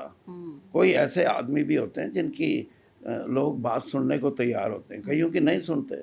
तो ये बीजेपी में मैं इसलिए कह रहा हूँ कि कुछ जो बोलने वाली शक्तियाँ हैं वो अभी मंद गति से तो हैं, लेकिन जो इनके जो काडर से आए हुए हैं उनको मैं कैसे कहूँ कि दे आर दी, मतलब how they know the parliamentary democracy का उनको पता हो या नहीं हो। अरे आप क्या, आपको तो वैसे पता है, लेकिन आप हमारे से बुलवाते बुलवाए जाओ। ये राम मंदिर का जो मामला है, इसको भी डिफेंड कर रहे हैं। ये नहीं बैठ के ये कहते हैं कि चंपत राम है, क्या है, चंपत राय, हाँ चंपत लाल, कि चंपत लाल तो कुछ कर ही नहीं सकते। फिर मैंने कहा तुम्हारा बाप करेगा, और कौन करेगा अगर चंपत लाल नहीं कर सकते। इस तरह की, ये नहीं, इस तरह के लोगों को डिफेंड करना कहाँ, यानी कौन सी, इसीलिए मैं कह रहा हूँ कि लोग, बड़ा मुल्क है 140 करोड़ का, वरना तो अगर नेपाल का साइज होता तो अभी तक इनके तो सारी परतें खुल चुकी हैं और आगे खुल रही हैं। और इसीलिए फिर मैं आई स्टिल रिपीट कि मर्यादित राजनीति हमारा प्रजातंत्र को मजबूत करने का सबसे बड़ा हथियार है। और इस हथियार को लेके अगर हमारी राजनीति नहीं चलेगी, किसी भी राजनीतिक दल की, मैं तो खुद सोचता था जब तक हम, यानी मैं तो जब बीजेपी में शामिल भी हुआ, मैं बीजेपी के किसी लोग आदमी को जानता नहीं था, तो लेकिन हमारे दिमाग में ये थी कि ये बहुत बड़ी बड़ी बातें करते हैं, ईमानदारी की, सच्चाई की, और कौन से ऐसी चीज़ें हैं जो मतलब धर्म से भी ऊपर की बात करते हैं कि हमारी वैल्यूज़ क्या हैं। और वहाँ जाके देखा तो वहाँ तो कुछ है ही नहीं, और इसीलिए ये हालत हो गई। आप देखो, आप आज बीजेपी में जो लोग हैं, आप उनसे बात करके देखो, मतलब वो कहेंगे जी ठीक है हम तो हैं, तो क्योंकि, लेकिन यहाँ सुनाई हमारी वर्कर की तो कोई सुनाई नहीं। लेकिन जब जब वो इकट्ठे हैं, फिर वो बोलने की हिम्मत खो देते हैं, नहीं बोल सकते। तो ये चीज़ें, ये मैं इसलिए कह रहा हूँ कि जिस पार्टी की पद्धति ये हो, आखिर में आहिस्ता आहिस्ता लोग उनसे पीछे हटना, वर्कर कितना हटेगा ये नहीं मैं कहता, लेकिन जो आम साधारण जनसाधारण धार्मिक भावना से या उनकी व्याख्याओं से या उनके बड़े बड़े वायदों से प्रभावित हैं, वो आहिस्ता आहिस्ता अब पीछे हटना क्योंकि शुरू हो बहुत गए। सारी जो क्योंकि मुद्दों की तो कमी नहीं है आज देश में। हाँ, आज चाहे E20 फ्यूल की बात हो, या हाईवेज एक्सप्रेसवे पे लगातार बड़े बड़े गड्ढों की बात हो, नीट पेपर लीक का सवाल हो, महंगाई की बात हो, बहुत सारे मुद्दे कांग्रेस के पास हैं। आपको लग रहा है कि वो उस तरीके से उठाना चाहिए जहाँ जैसे, वैसे कांग्रेस पार्टी नहीं उठा पा रही है? उठाते हैं मुद्दे तो, और देखिए बात ये है कि अभी आपने कहा बहुत सारे मुद्दे हैं, मुद्दे तो हर रोज उठते हैं, और कांग्रेस पार्टी जिस तरीके से उठा सकते उठाती भी है। और आप एक बात समझ लें, राहुल गांधी जी ने जब इंडिया गठबंधन की अभी पिछले महीने 8 तारीख को मीटिंग हुई थी, उन्होंने एक बात कही थी, और वो ये कहा था कि सारा देश आज ये उम्मीद करता है विपक्ष से कि हम इकट्ठा होके रेजिस्टेंस की लड़ाई लड़ें अगर बीजेपी को सत्ता से हटाना है तो।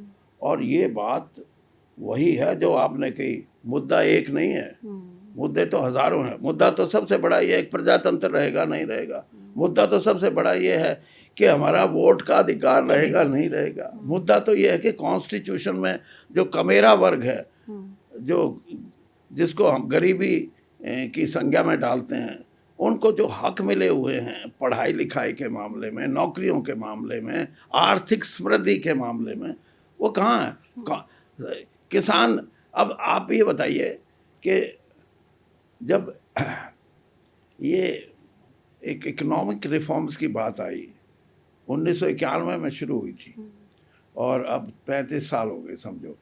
35 साल में इकोनॉमिक रिफॉर्म्स की जो कामयाबी थी नरसिम्हा राव जी के समय में थी, और अब 12 साल तो मोदी जी को हो गए, 10 साल अपने मनमोहन सिंह जी को हुए।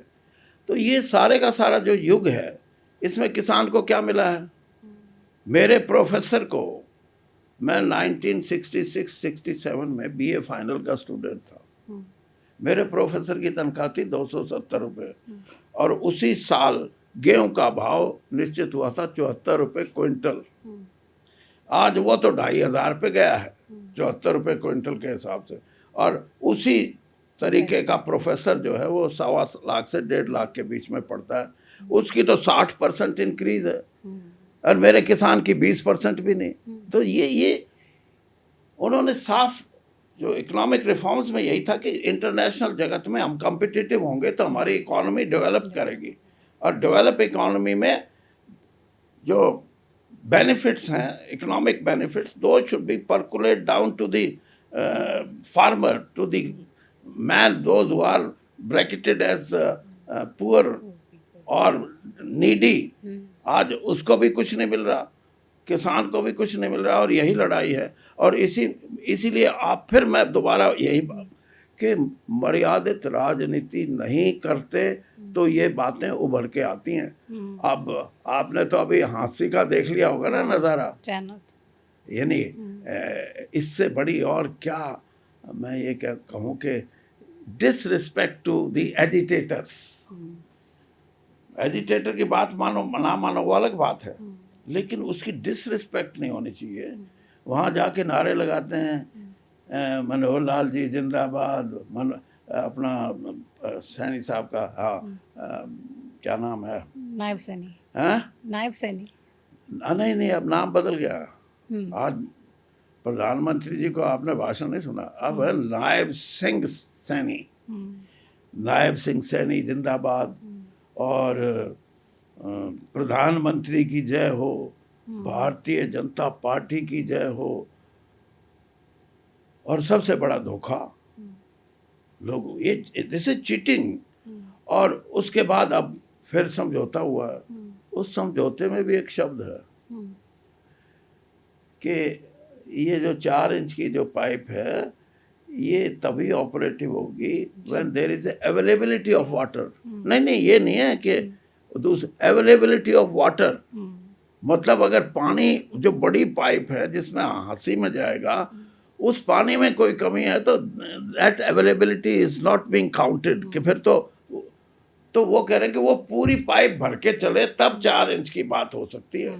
तो ये छोटी छोटी जो डिस्क्रिपेंसीज कहूँगा, या ये भाषा का जो इस्तेमाल होता है, ये कहीं ना कहीं। पर लोग मान गए, 61 दिन से जो धरना चल रहा था खत्म कर दिया इन्हीं तमाम चीज़ों पर सहमति बना के। मैं यही तो बता रहा हूँ ना कि आप लोग इसलिए मान रहे हैं कि 4 इंच की पाइप वो टी मंजूर हो गई। अब वो टी कैसे चलेगी उन्होंने एक्सप्लेन भी किया है, लेकिन जो सही शब्द है वो यही है कि it depends on the availability of water. But मान गए ना कि पानी तो हमें देंगे ही देंगे, चाहे टी से दें चाहे कैसे दें, पानी हमें देंगे। ना उन्होंने तो ये भी कहा है कि जो ऑलरेडी पानी का सोर्स है वो भी यूं ही यूज होगा। ये नहीं है आप फिर वहीं जाके रुकते हो ना कि आप उन लोगों को या तो कहो भाई आपको तो हम इस सोर्स से पानी नहीं देंगे, या ये कहो कि हाँ आपका गांव बीच में आता है रास्ते में, आपकी भी जो नीड है वो भी हम आपकी ज़रूरत भी पूरी करेंगे, बात खत्म। क्या फ़र्क पड़ता है? हमने किया है। मेरे यहाँ उचाना कॉन्स्टिट्यूंसी में इसी भाखड़ा से पानी लेके 14 गांव में हमने पानी दिया है। सबकी अलग अलग पाइप हैं। अब ये पाइप तो लग ही नहीं सकती, क्यों नहीं लग सकती? हमने तो 14 गांव में 40 किलोमीटर तक लगवा दी। और वहाँ की महिलाएं ये बोलती हैं कि भाई वीरेंद्र, मेरे को बोलती हैं तेरी बहू ने, मेरी वाइफ एमएलए थी उस टाइम, तेरी बहू ने हमारा सिर गंजा होने से बचा दिया। तो मतलब यही होती है चीज़ें कि करो तो पूरा करो, वरना इफ एंड बट नहीं, गलत है। तो अभी जैसा कि कुछ देर पहले आपने जिक्र किया कि गाड़ी आपने अभी भी रखी हुई है, एक यात्रा तो कर ली है, अब कोई और यात्रा का भी प्लान है हरियाणा में? नहीं कोई यात्रा कुछ नहीं है। अब हमारे का ये है, देखो मैं ये समझता हूँ कि इस यात्रा में जो लोग जुड़े हैं, 2 तरह के लोग जुड़े हैं। एक तो वो लोग हैं जो निष्क्रिय हो गए थे, जैसे आपने भी बताया, मैंने भी, कि संगठन नहीं तो कहाँ जाए, अपने घर बैठ गए थे। एक तो वो उठे, और मेरा जो राजनीतिक जीवन है वो आपको पता ही है, मैं 72 में पहला इलेक्शन लड़ा, तो वो लोग भी जो 40 साल से, 35 साल से, 50 साल से मेरे साथ हैं, वो भी कहे कि भाई चलो अब मतलब कुछ आपकी भाषा में कहें तो कुछ आपके आदमी और कुछ पार्टी के कार्यकर्ता। नहीं, वो आदमी पार्टी के थे। मैं 2 बार कांग्रेस का अध्यक्ष, एक बार युवा कांग्रेस का अध्यक्ष, और मैं आज भी आपको ये दावे से कहता हूँ कि संगठन के मामले में मेरी जो जो राजनीति थी ज्यादा सक्रिय थी। मंत्री बनने के बाद उतनी सक्रिय नहीं होती। अच्छा, संगठन हाँ। में ज्यादा मजबूती रहती है राजनीति की तो। नहीं, संगठन में, और इसीलिए तो जब मैं आपको 10 और 12 और 15 करोड़ की बात बताता हूँ और कुछ नहीं खर्चा हुआ, तो वही तो दौलत थी जो हमने कमाई लोगों की। और दूसरा, युवा जो जुड़ा है, ये जो 2 वर्ग जुड़े हैं, इनको अब हम ये चाहते हैं कि ये अपनी ताकत से और लोगों को भी जोड़ें, और जब और लोगों को जोड़ेंगे तो आपके सवालों का जवाब सबका मिलेगा कि कोई गुट नहीं होएगा, कोई बड़ी बात नहीं करेगा, छोटी बात नहीं करेगा, और मर्यादित राजनीति से हटके करेगा, तो फिर उसका हिसाब वो लोग लेंगे जो कहते हैं कांग्रेस को बचाओ। अब नहीं होगा कांग्रेस तो को मजबूत। वो आगे हमें देखने को मिलेगा, भविष्य के गर्भ में है। लेकिन जो हो गया, गुटबाजी को तो आपने भी बड़े करीब से देखा। राहुल गांधी ने जब सद्भावना यात्रा की, टी शर्ट के साथ फोटो तक खिंचवा ली, राहुल गांधी आ तक गए, तब भी हरियाणा के कुछ नेता ये मानने को ही तैयार नहीं हुए कि भाई ऑफिशियल यात्रा है। वो कह रहे थे मेरी तो यात्रा नहीं है, मैं तो गया नहीं। अब यही आपको मैं भी बता रहा हूँ कि वो कुछ भी बोलते रहे हों, लोग तो जुड़े ना, और लोग भी आशा अनुरूप से ज्यादा जुड़े, क्योंकि ये कोई ऐसी बात नहीं है कि कोई भी आदमी चल दे। मैं तो आज कहता हूँ चलो ना कांग्रेस का कोई और 90 के 90 चुनाव क्षेत्रों में जाओ, हम उसके साथ चलेंगे। अच्छा, कोई भी हो, चाहे आप साथ कोई चलने भी को हो, तैयार है। कोई भी हो। हमारी यात्रा में शैलजा जी आई हैं, हमारी यात्रा में सुरजेवाला जी, रणदीप सुरजेवाला जी आए हैं, कुलदीप शर्मा आए, कैप्टन अजय यादव आए हैं, कुलदीप शर्मा आए हैं, बस हुड्डा साहब नहीं आए। हैं? हुड्डा साहब नहीं आए, हुड्डा साहब भी आए हैं। वो मान ही नहीं थे। वो तो कह रहे बस राहुल गांधी आए थे तब आया था, अरे फिर- रैली के मंच पे नहीं, मुझे फिर आए ना, मुझे साथ चलते कब नहीं देखा। नहीं, मैं अब आपको कई चीजें ऐसी नहीं बताने की होती। हुड्डा साहब आए यात्रा में, और वहाँ स्टेज पे बैठे भी हैं, और ब्रिजेंद्र यात्रा सिंह में को नहीं चले, बधाई दे के गए हैं। हुड्डा साहब यात्रा में नहीं चले। क्या कह रहे मैं यात्रा में चला थोड़ी, वो तो राहुल गांधी आए थे तो मंच पे बैठा। भाई, मैं और हुड्डा एक उम्र के हैं, मेरे पाँव तो ठीक काम करते हैं। अब उनके पाँव में कुछ अगर ज्यादा गड़बड़ ना हो तो, गड़बड़ हो तो फिर वो यात्रा में थोड़ा वैसे तो आपके भाई हैं, ब्रिजेंद्र के चाचा लगते हैं हुड्डा साहब। हाँ। तो चाचा को तो भतीजे को थपकी मारनी चाहिए थी ना। मारी तो वो कह रहा था बहुत अच्छा किया है। और बात ये नहीं है, देखो आप जो बात सोच रहे हो, हुड्डा से आज भी मेरे कोई जो संबंध हैं, राजनीति अलग बात है, लेकिन हम रिश्तेदार हैं। रिश्तेदार से भी अलग बात है, हम पुराने दोस्त भी हैं। यही नहीं है, हमने सारी चीजें इकट्ठा की हैं, और कोई आगे निकल जाए तो दूसरे को तकलीफ नहीं होनी चाहिए। कई बार तो सेल्फ गोल भी हो जाते हैं। आप ये वर्ल्ड कप देखो, फुटबॉल का जो भी फाइनल भी बाकी है, उसमें कई बार गोल रोकने वाला भी गोल कर देता है। तो बहुत बड़ी बड़ी बातें आप कह रहे हैं, और बहुत सारे नेताओं को हालांकि चुप भी सकती है, लेकिन आप कह रहे हैं कि भाई पार्टी के लिए कम से कम काम करो। मैंने बता दिया आपको। देखो, मैं आपको फिर लेट अस कंक्लूड। मैं ये कह रहा हूँ कि अब समय आ गया कि बीजेपी से जनमत जो है उसकी नाराजगी का रास्ता क्या हो, और ये जनमत भी सोचता है और कांग्रेस पार्टी भी सोचती है कि लोग जुड़ना चाहते हैं, हमारे को जोड़ना है। जोड़ने की प्रक्रिया में सभी कांग्रेस के लोग इकट्ठा होकर काम करेंगे। और अब आप कहो कि नहीं हो, या अभी कुछ लगता नहीं, आहिस्ता आहिस्ता लगता है, लगेगा। हाँ, लगेगा। और राजनीति को आप समझो, जब यहाँ स्ट्रेंथ आती है ना, फिर वो बातें भूल जाता है आदमी। वो तो फिर कहता है, अब भी कई साथी थे कि जी बेटे को भेज दिया यात्रा में, कई कहता है कि वो भाभी तो आई थी यात्रा में, कई कहते हैं मेरे भतीजे तो आए थे यात्रा में, ताकि आगे बना रहे। बने रहें। तो आप सारी बातें मतलब इस तरीके से भी सोचो कि लोग जो आज भी सत्तासीन होने की कोशिश में हैं, पॉलिटिकली उनको आज दूसरों से ज़्यादा एडवांटेज है, वो आज भी ये मानते हैं कि हमारे को जुड़ के अगर करेंगे तो हमारे को कोई ताकत हरा नहीं सकती। और ये पिछला चुनाव तो आपने देख ही लिया होगा। पिछले चुनाव में कहीं ना कहीं संगठन की कमी की वजह से ये हुआ, वरना ऐसा हो नहीं सकता था। इतना बड़ा पॉलिटिकल आपका करियर, और एक ख्वाब हर किसी का होता है, आपका भी ख्वाब सीएम बनने का, लग रहा है कि आगे पूरा हो पाएगा? चौधरी बीरेंद्र को कभी हम सीएम बनते देखेंगे हरियाणा के? अभी तो एक तो आप एक काम कर लो, आप ये पूछो कि प्रजातंत्र बचेगा, वोट बचेंगी, संविधान की रक्षा हो सकेगी, गरीब और कमेरे वर्ग को उसका हक मिलेगा, किसानों की जो आर्थिक संपन्नता की बात है, अब मोदी जी आज भी बोल के गए 60,000 करोड़ रुपए दिया हमने। अरे आप 10 साल में 60,000 दे के आप ये कहते हो बहुत बड़ा एहसान कर रहे हो। ये नहीं है, ये सारी चीजें बचेंगी। तो फिर बीरेंद्र सिंह से पूछना आप, क्योंकि अब मेरी कोई ये इच्छा नहीं है, लेकिन मेरी इतनी इच्छा जरूर है और मैं ऑन रिकॉर्ड कहता हूँ आपको, मेरे को कांग्रेस में मैं आया हूँ, मुझे ये लगता है कि मैं जैसा भी, अब उम्र की तो बात होती है, देखो इतनी एनर्जी लेवल तो नहीं रहता जितना मैं अपने आप में समझता हूँ, उतना नहीं होता, लेकिन मैं लगातार जुट के काम करूं, लोगों की भावनाओं के मुताबिक।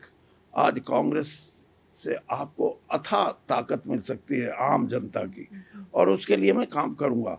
और फिर आपका उस सवाल का भी जवाब है कि आपने कहा चीफ मिनिस्टर, देखो चीफ मिनिस्टर की जो बात मैं सोचता था, और आपको तो अब अगर पता नहीं आप उस टाइम कितनी बड़ी थी या थी नहीं, राजीव जी 2 जनसभाओं में बोल के गए थे कि अगले चीफ मिनिस्टर आपका यंग साथी होगा, और जिस दिन 21 तारीख को उनका असैसिनेशन शहीदी हुई है उनकी, और 23 तारीख को वोटों की गिनती होनी थी, तो हमारा तो चैप्टर उस वक्त क्लोज हो गया। लेकिन मैं वो क्यों सोचता था, मैं सिर्फ ये बताना चाहता हूँ आपको, प्रजातंत्र जो हमारा 80 साल है, 500 साल के इतिहास में ब्रिटेन में तो प्रजातंत्र पे मैच्योरिटी आते आते समय लगा परिपक्व होने में, हमारा बहुत तेजी से परिपक्व होने की दिशा में बढ़ रहा है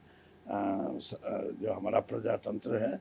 और कई चीज़ें अब ब्रंच भी हैं, जैसे आज के दिन चीफ मिनिस्टर का जो ऑफिस है, ये अब से नहीं है, पिछले 15-20 साल से, बल्कि ज़्यादा बेशक हो गए, कि मंत्रियों की जो पावर है, जो उनके जो अख्तियार हैं, उनमें कहीं ना कहीं मंत्री अपनी भावना से, अपने विचारों से, अपनी बुद्धि से जो डिसीजन लेते हैं, उनकी अनुपालना नहीं होती, क्योंकि चीफ मिनिस्टर ऑफिस में कहीं ना कहीं ऑब्स्टेकल आती है कि ये इसको ठीक करके लाओ, इसको ये करो।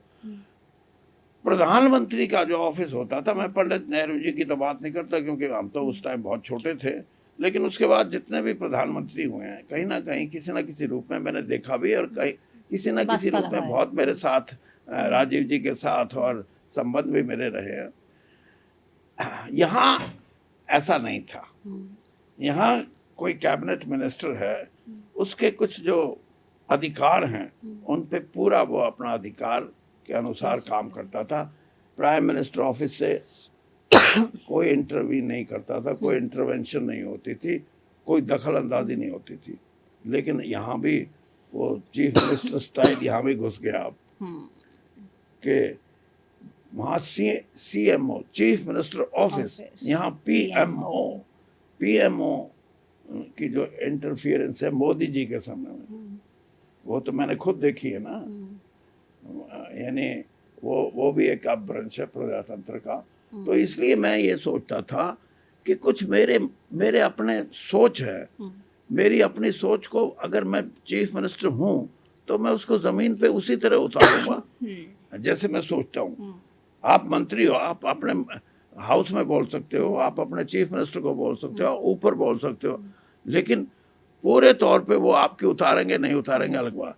अब आपका जवाब ये दे रहा हूँ मैं कि अब मेरा ये समय है कि कांग्रेस सत्ता में आए और विचारों की जो अभिव्यक्ति की ताकत कांग्रेस की विचारधारा में है, उस अभिव्यक्ति की ताकत से जो भी तंत्र बने, मुख्यमंत्री कोई भी हो, वो लोगों की भावनाओं के मुताबिक, और मेरे जैसे जो लोग हैं जिनकी सोच है ये कि ऐसे होना चाहिए, उनको भी दृष्टिगत करते हुए काम करें, तो एक नई स्वस्थ और मजबूत प्रजातंत्र की नींव पड़ेगी, वरना तो प्रजातंत्र को ही खतरा तो है। 2029 के हरियाणा के चुनाव में आपकी पूरी कोशिश ये रहेगी कि पूरी ताकत झोंक देंगे, लेकिन हरियाणा में कांग्रेस की सरकार बनवा के रहेंगे। हाँ, बनेगी, ये भी मैं बता देता हूँ आपको। अब देखो, अभी नोट कर लेते हैं। अब कहीं समय मिलेगा नहीं मिलेगा, क्योंकि उम्र की भी बात है ना। नहीं लेकिन जिंदा रहे तो आप भी कहेंगे बिल्कुल कि रहेंगे वीरेंद्र चौधरी सिंह, साहब। आपने जो बोला था वो हो रहा है। और मैं एक और बता दूं, ये भीरू लोग हैं, कमजोर लोग, मतलब इनमें ताकत नहीं है विचारों की या विचारों के साथ लड़ने की। जिस दिन हरियाणा में, जैसे मैं कह रहा, लोग और कांग्रेस इकट्ठी हुई, उस दिन वैसे ही कह देंगे हम तो छोड़ रहे हैं। चलिए, वोट की भी बात में बात इंतजार करते हैं हम भी उस पल का कि वो वाकई में हरियाणा में देखने को मिलेगा कि नहीं, कि बीजेपी कहेगी कि भाई हम तो छोड़ रहे हैं, कांग्रेस ही आए, चुनाव लड़े, सरकार बनाए। बहुत शुक्रिया फिलहाल अपना समय देने के लिए और इस तमाम बातचीत के लिए। थैंक यू, धन्यवाद। तो चौधरी वीरेंद्र सिंह जी को आपने सुना, अपने बेबाक अंदाज के लिए जाने जाते हैं, और इस इंटरव्यू में भी वही देखने को मिला है। साफ तौर पे मर्यादित राजनीति करना चाहते हैं, कांग्रेस की सत्ता में वापसी चाहते हैं।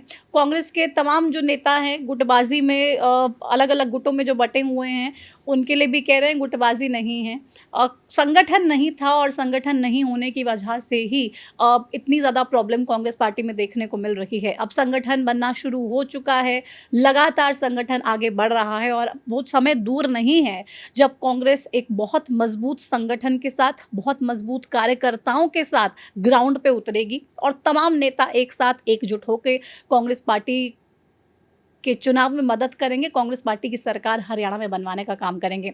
और उन तमाम विरोधियों को भी वीरेंद्र सिंह ने साफ तौर पे जवाब दे दिया है कि भाई आप अपने गिरेबां में झांक के देखो, ऐसे लोगों से मैं मुंह नहीं लगना चाहता हूं। अब लोग कुछ भी बोलते हैं, बोलते रहे, मुझे फर्क नहीं पड़ता है, क्योंकि मेरा काम है अपना काम करना, अपनी पार्टी के लिए काम करना, और इस पार्टी के लिए अब कुछ भी बन पड़ेगा, जो भी बन पड़ेगा, वीरेंद्र साहब करने के लिए तैयार हैं, करेंगे, और हर हाल में 29 में कह रहे हैं कांग्रेस की सरकार बनेगी। अब बनेगी नहीं बनेगी, क्या होगा, वो आने वाला वक्त बताएगा, लेकिन फिलहाल कोशिश यही है कि भाई ताकत तो कम से कम झोंकी जाए। फिलहाल टू द पॉइंट के इस एपिसोड में मेरे साथ इतना ही। आप देखते रहिए हरियाणा न्यूज़। मुझे दीजिए इजाज़त। नमस्कार।